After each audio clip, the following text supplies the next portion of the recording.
And until you close that gap, you will never experience real self-mastery. Because self-mastery isn't about what you do when people are watching. It's about what you do when they're not.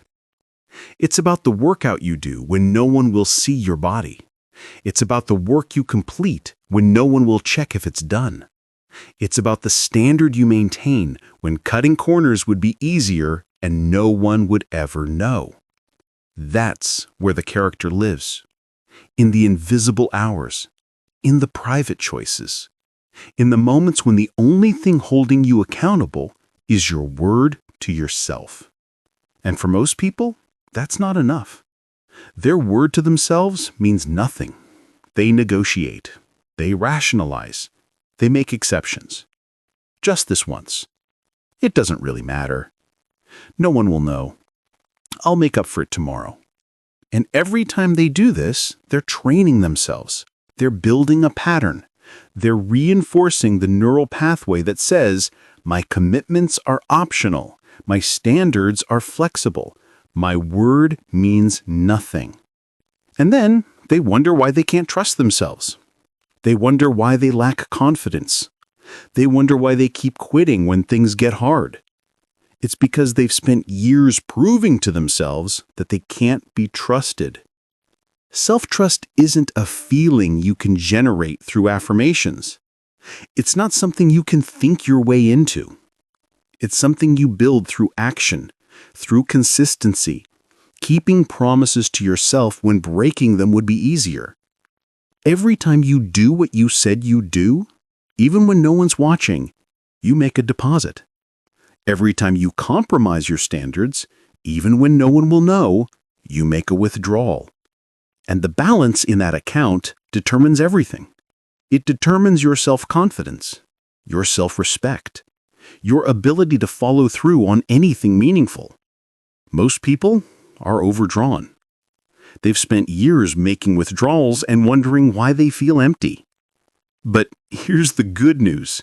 You can rebuild, starting right now, with the next decision you make in private. Let me be specific about what this looks like. You set a standard for yourself. Maybe it's working out 5 times a week. Maybe it's not eating sugar. Maybe it's waking up at a certain time. Maybe it's working on your project for 2 hours every day. The first few days, it's easy. You're motivated, you have willpower, you're excited about the change you're making. But then comes the test. The day when you're tired, when circumstances aren't perfect, when you have a legitimate excuse and no one would blame you for skipping just this once. This is the moment. This is where everything is decided. Not in the moments when it's easy, not when you feel motivated, but in the moment when you don't feel like it and no one will know if you quit. That's when you discover who you actually are. And here's what separates people who transform their lives from people who stay stuck. Transformed people honor their commitments, especially when no one's watching. They understand that the private standard is the real standard. That public discipline is just a performance if it's not backed by private discipline. They know that character isn't what you do when it matters. It's what you do when it doesn't matter, when there are no stakes, when there's no reward, when the only thing you're maintaining is your integrity. And they maintain it anyway. Not because someone's going to check, not because they'll get credit, but because they've decided that their word to themselves is sacred, that who they are in private is who they actually are, that consistency is not negotiable. This is the discipline that changes everything, the discipline of private standards. Because here's what happens when you master this. You become your own predictable self. You know that when you say you're going to do something, you'll do it. Not because you feel like it, not because the conditions are right, but because you said you would, and that's enough. And when you become predictable to yourself, confidence becomes automatic. You're no longer hoping you'll follow through. You're no longer wondering if you can trust yourself. You know you can because you have evidence, stacks of it, years of it. A track record that proves you keep your word regardless of circumstances. That's real confidence. Not the fake kind you try to generate through self-talk, but the earned kind that comes from integrity. Most people are chasing external success. They want the body, the business, the bank account, the recognition, and they think these things will make them feel worthy, valuable, confidence. But they have it backwards. External success is the byproduct of internal standards. The body comes from private discipline in the gym when no one's watching.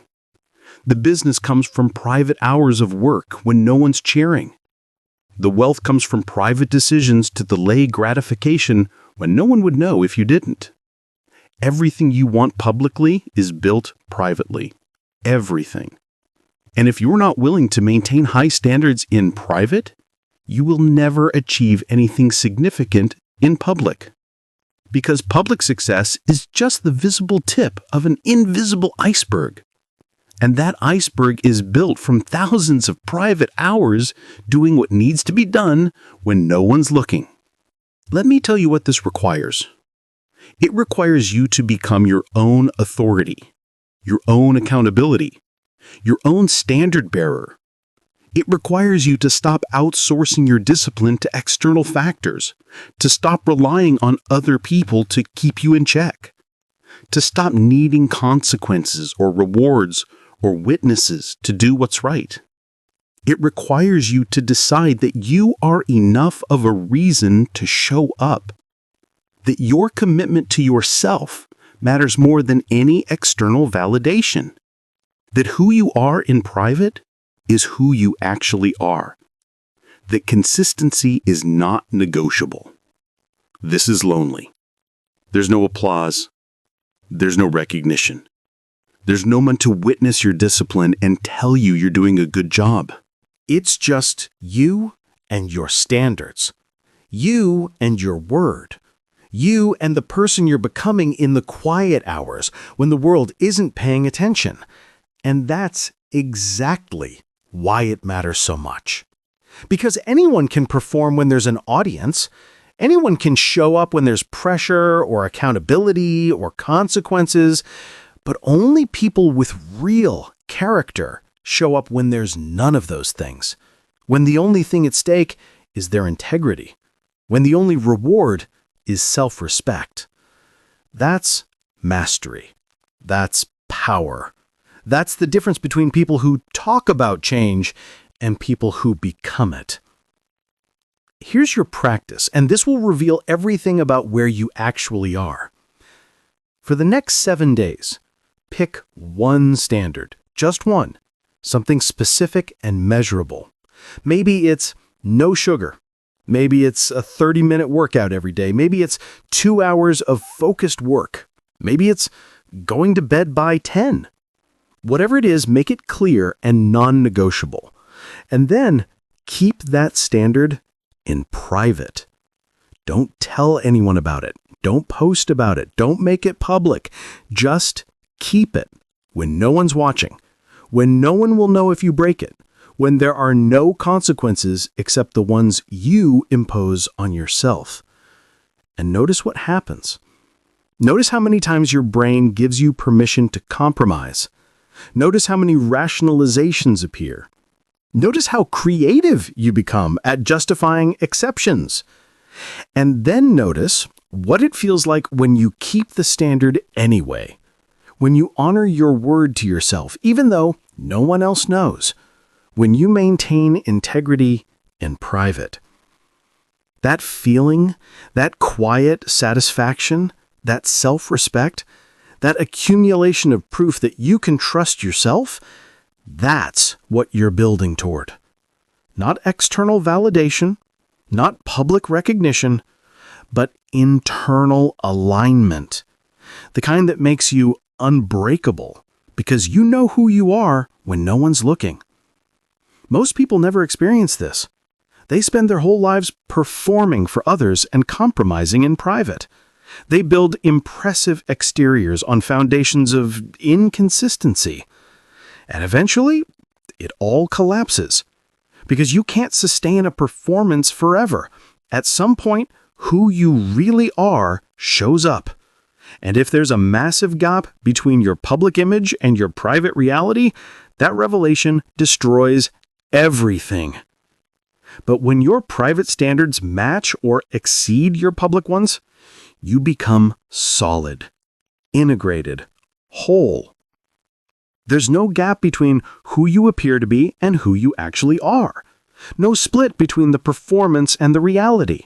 No exhaustion from trying to maintain an image that doesn't match your actions. Just consistency. Just integrity.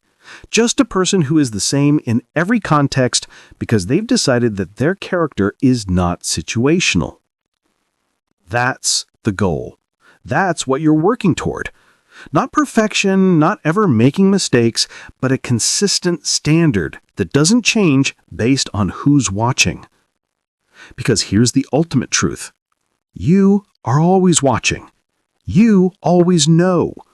You always remember the times you compromised, the times you quit, the times you chose comfort over commitment. And you can lie to everyone else, but you can't lie to yourself. Your subconscious keeps perfect records. It knows every promise you've broken, every standard you've lowered, every moment you choose the easy path. And all of that accumulates. It becomes your self-concept, your identity, your belief about who you are and what you're capable of. So if you want to change your life, start by changing what you do when no one's watching. Start by honoring commitments that only you know about. Start by maintaining standards that no one will witness. Start by building character in the dark so that when the spotlight comes, and it will come, you're the same person you've always been.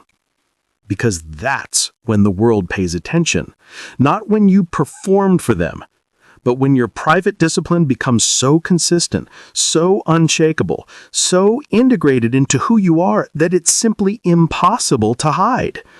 They don't see the thousands of invisible hours. They just see the result, the transformation, the person who somehow became exceptional while everyone else stayed the same. And they'll ask you how you did it. They'll want to know your secret. And the answer is simple.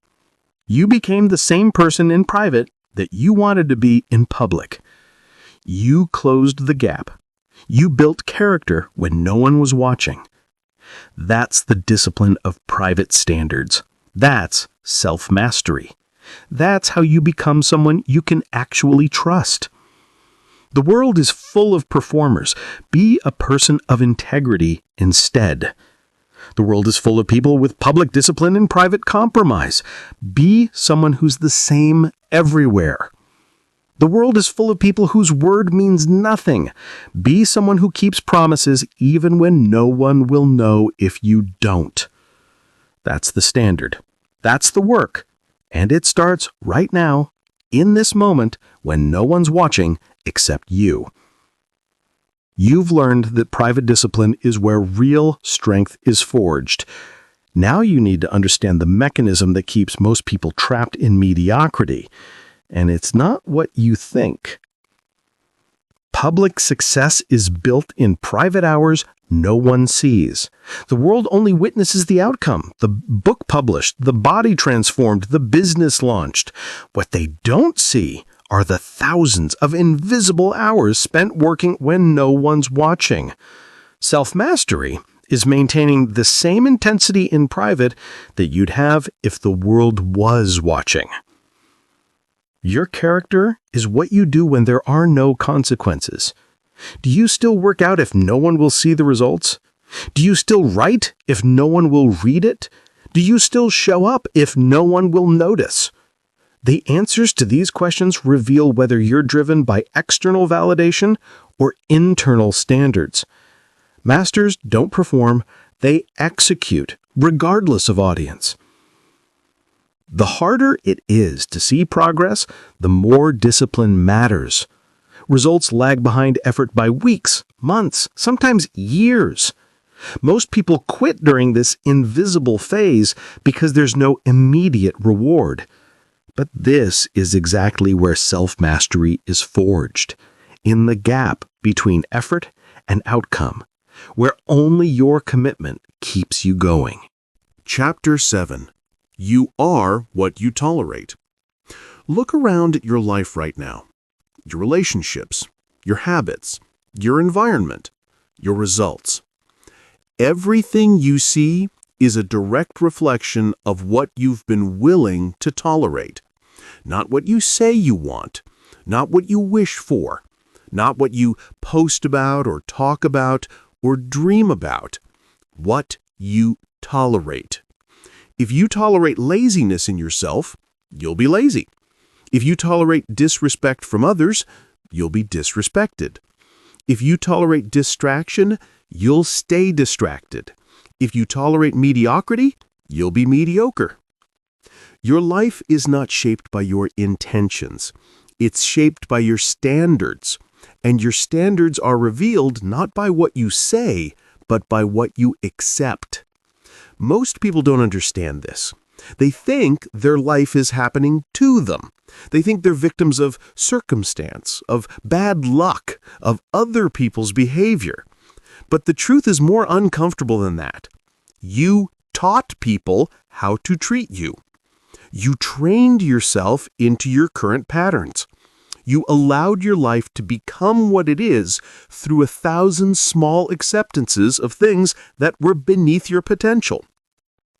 Every time you let someone waste your time, you teach them your time has no value. Every time you let yourself quit when things got hard, you taught yourself that discomfort means stop. Every time you accepted less than what you wanted, you trained yourself to expect less. And now you're living in the prison you built, one tolerated compromise at a time. But here's the powerful part. If you built this prison, you can dismantle it. If you created these patterns through tolerance, you can recreate them through standards, starting right now. Self-mastery begins the moment you stop accepting what you know is beneath you. The moment you draw a line and say, "This is what I tolerate," and everything below this line is non-negotiable. Not tomorrow, not when you feel ready, not when circumstances improve. Right now. Because every moment you continue to tolerate something that doesn't serve you, you're reinforcing the pattern. You're telling yourself and everyone around you, this is acceptable. This is who I am. This is what I'm worth. And the longer you tolerate it, the harder it becomes to change it. Let me be specific about what this looks like. You have a friend who constantly cancels plans at the last minute. It irritates you every time. You complain about it. You say you're going to address it, but you don't. You keep accepting it. You keep making yourself available. You keep pretending it's fine when it's not. What you're actually doing is teaching that friend that your time doesn't matter, that your plans are flexible, that there are no consequences for disrespecting you.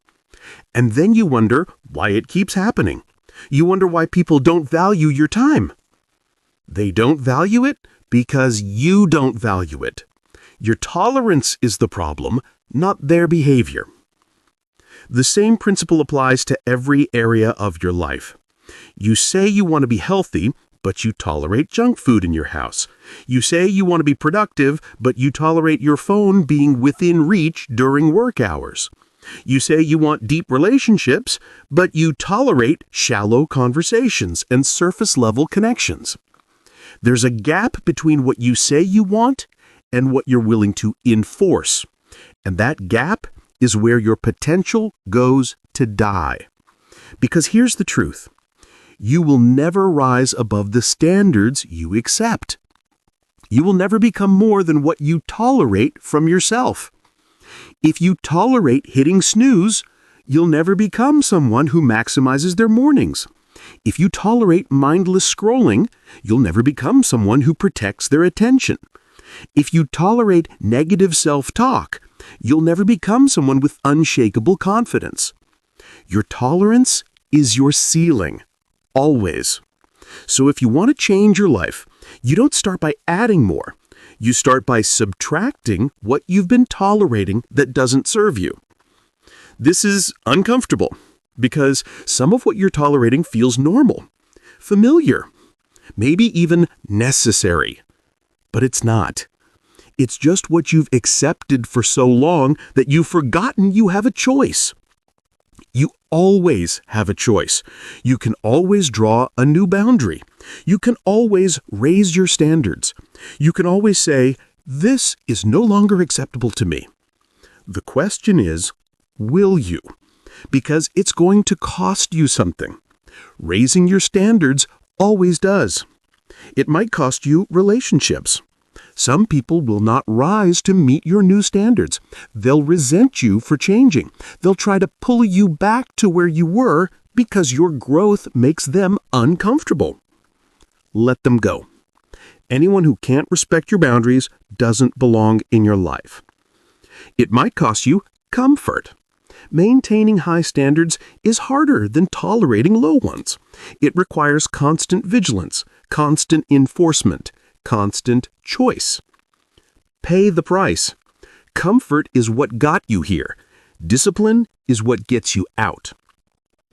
It might cost you the version of yourself that you've been protecting, the one who has excuses, who has reasons why things are the way they are, who gets to blame circumstances instead of taking responsibility. Kill that version. They're holding you hostage. This is where most people quit.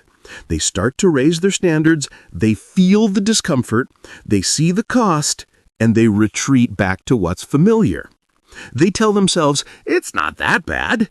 They rationalize, they compromise, they lower the bar back down to where it's easier to reach.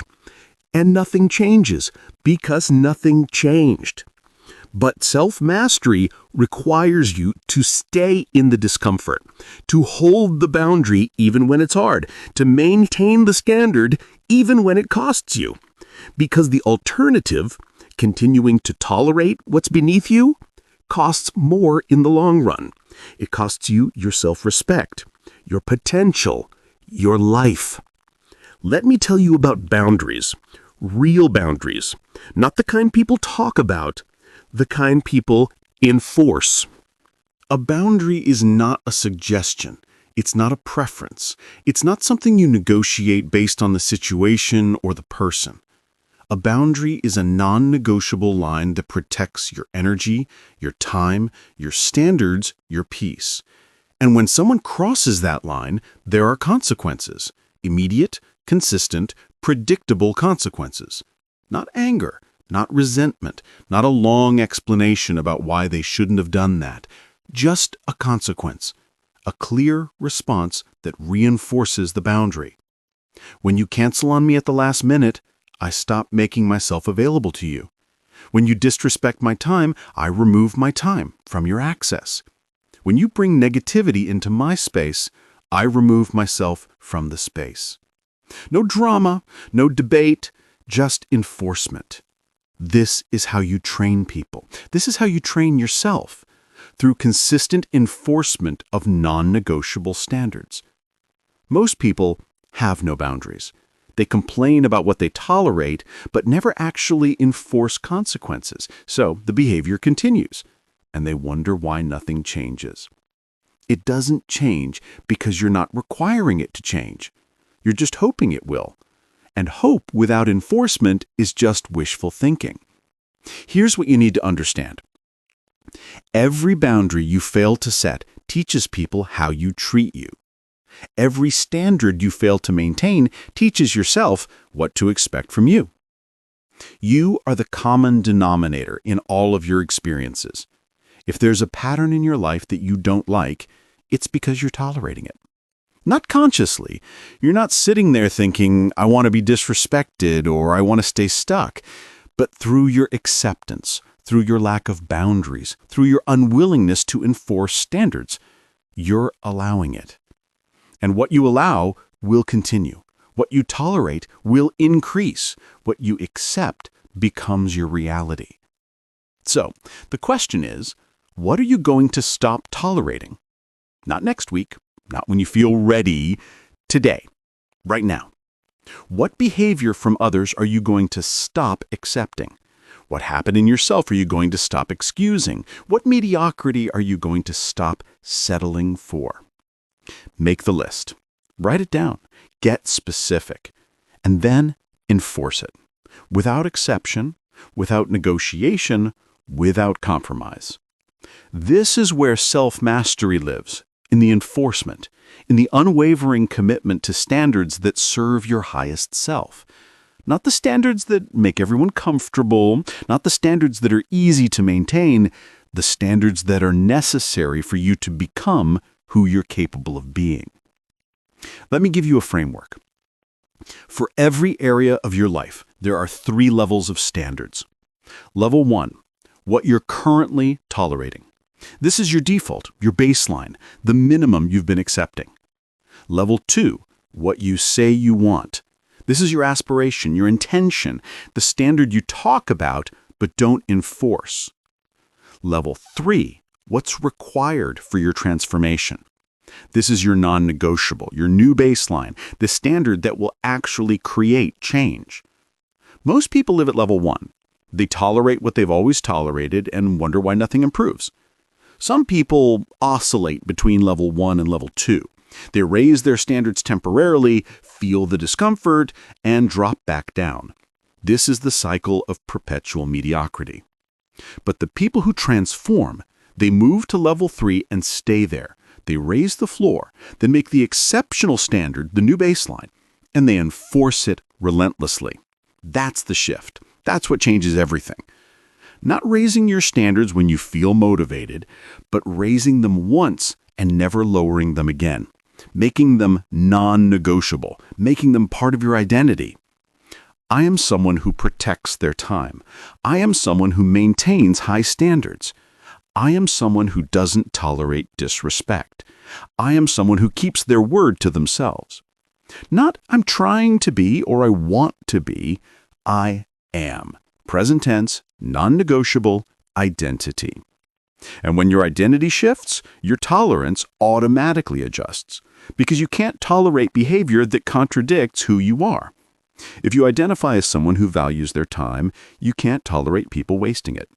If you identify as someone who maintains excellence, you can't tolerate mediocrity in yourself. If you identify as someone with boundaries, you can't tolerate people crossing them. The identity enforces the standard shapes life. Here's your practice. For the next 48 hours, notice every single thing you're tolerating that bothers you. The interruptions, the compromises, the behaviors, the habits, the thoughts, the environment, write them down, all of them. And then ask yourself, why am I accepting this? Not why are they doing this or why does this keep happening? Those questions keep you in victim mode. Ask, why am I accepting this? Because you are. Through your silence, through your inaction, through your continued participation in patterns that don't serve you. And once you've identified what you're tolerating, decide, what am I going to stop accepting today? Pick one thing, just one, and draw the line. Not with anger, not with resentment, not with a big announcement, just a quiet, firm decision, this is no longer acceptable to me. And then enforce it. Immediately, consistently, non-negotiably. Someone crosses the boundary? Consequence, immediately. You catch yourself in an old pattern? Interrupt it, immediately. Something doesn't align with your new standard? Remove it, immediately. This is how you reclaim your life, not through massive overhauls or dramatic changes, but through the simple, consistent enforcement of higher standards. One boundary at a time, one decision at a time, one raised standard at a time.